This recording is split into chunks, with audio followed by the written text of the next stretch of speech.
All right, what's good, YouTube? Got another one coming out today.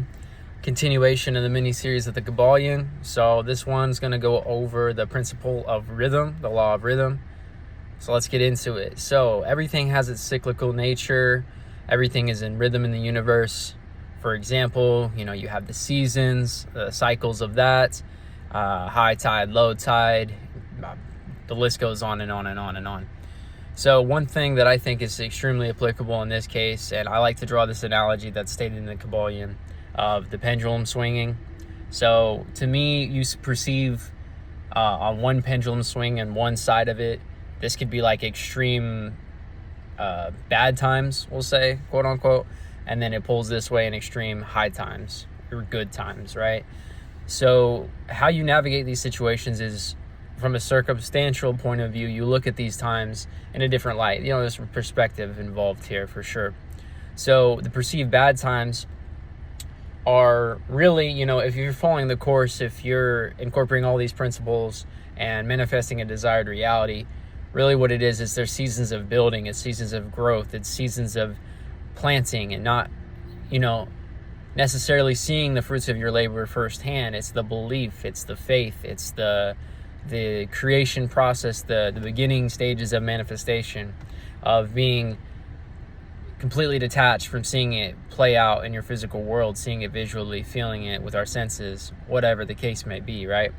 So I think that's probably the most applicable point for me, with my limited understanding of this law, is that you can kind of detach from the pendulum swing. People get caught up circumstantially with whatever's around them. I mean, this shit's just an illusion, really. We're projecting our reality from our internal state, and once we figure that out, we can really change things.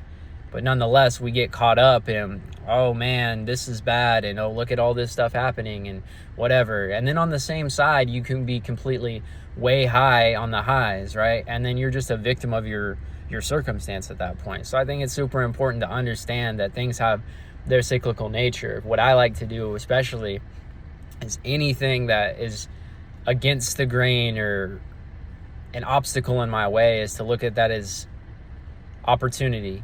Adversity is opportunity. It's just a lesson to be learned, and it's growth. Ultimately, that's the way this shit gets built, is because you're always going to run into stuff that is unknown, and you'll have to navigate it, or you give up and you fail. And failure is simply giving up in my eyes. And if you never give up, you never fail.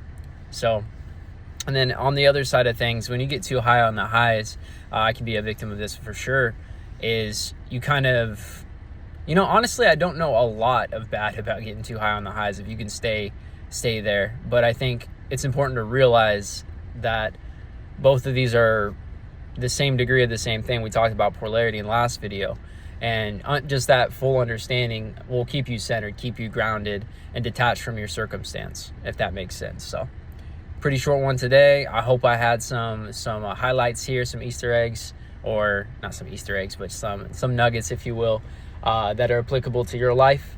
That's all we got for this one. We got a couple more coming out on this series, and then it's wide open from there. So that's it. Peace.